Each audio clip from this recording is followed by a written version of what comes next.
Hi friends, welcome to my channel. ఈరోజు మనం మనందరికీ స్ఫూర్తినిచ్చే ఛత్రపతి శివాజీ మహారాజ్ గురించి కొన్ని ఆసక్తికరమైన విషయాలు తెలుసుకుందాం.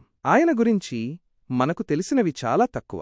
ఆయన జీవితంలో ఎన్నో రహస్యాలు, తెలియని విషయాలు ఉన్నాయి. వాటి గురించి ఇప్పుడు తెలుసుకుందాం. శివాజీ మహారాజ్ కేవలం యుద్ధవీరుడే కాదు, గొప్ప పరిపాలనాదక్షుడు కూడా. ఆయన పరిపాలనలో ప్రజలకు న్యాయం, భద్రత ఉండేవి. ఆయన రైతులకు, మహిళలకు ప్రత్యేక ప్రాధాన్యత ఇచ్చేవారు. రెండవ విషయం, శివాజీ మహారాజ్ నౌకాదళాన్ని కూడా ఏర్పాటు చేశారు. ఆయనకు సముద్రంపై కూడా పట్టు ఉండేది. ఆయన నౌకాదళం శత్రువులను ఎదుర్కోవడంలో కీలక పాత్ర పోషించింది. మూడవ విషయం, శివాజీ మహారాజ్ గెరిల్లా యుద్ధతంత్రంలో దిట్ట.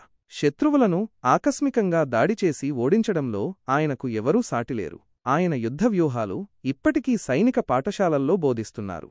నాల్గవ విషయం, శివాజీ మహారాజ్ మత సామరస్యాన్ని పాటించారు.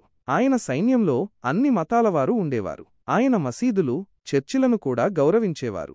ఐదవ విషయం, శివాజీ మహారాజ్ సంస్కృత భాషను ప్రోత్సహించారు. ఆయన పరిపాలనలో సంస్కృత గ్రంథాలు అనువదించబడ్డాయి. ఆయన స్వయంగా అనేక గ్రంథాలు రచించారు. ఆరవ విషయం, శివాజీ మహారాజ్ కోటల నిర్మాణంలో ప్రత్యేక శ్రద్ధ చూపేవారు.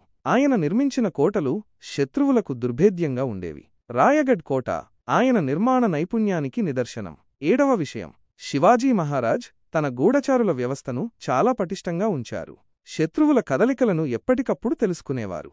ఎనిమిదవ విషయం, శివాజీ మహారాజ్ తన తల్లి జిజియాబాయిని ఎంతో గౌరవించేవారు. ఆమె ఆయనకు స్ఫూర్తినిచ్చారు. ఆమె బోధనలే ఆయన విజయాలకు కారణం. తొమ్మిదవ విషయం, శివాజీ మహారాజ్ తన సైనికులను కుటుంబ సభ్యుల్లా చూసుకునేవారు. వారి సంక్షేమానికి ప్రత్యేక శ్రద్ధ చూపేవారు. పదవ విషయం, శివాజీ మహారాజ్ తన జీవితాంతం స్వరాజ్యం కోసం పోరాడారు. ఆయన ఆశయం నేటికి మనకు స్ఫూర్తినిస్తుంది. ఈ వీడియో మీకు నచ్చితే లైక్ చేయండి, షేర్ చేయండి, నా ఛానల్ని సబ్స్క్రైబ్ చేసుకోండి. మళ్ళీ ఇంకో ఇంట్రెస్టింగ్ వీడియోతో మీ ముందుంటాను. Thank you.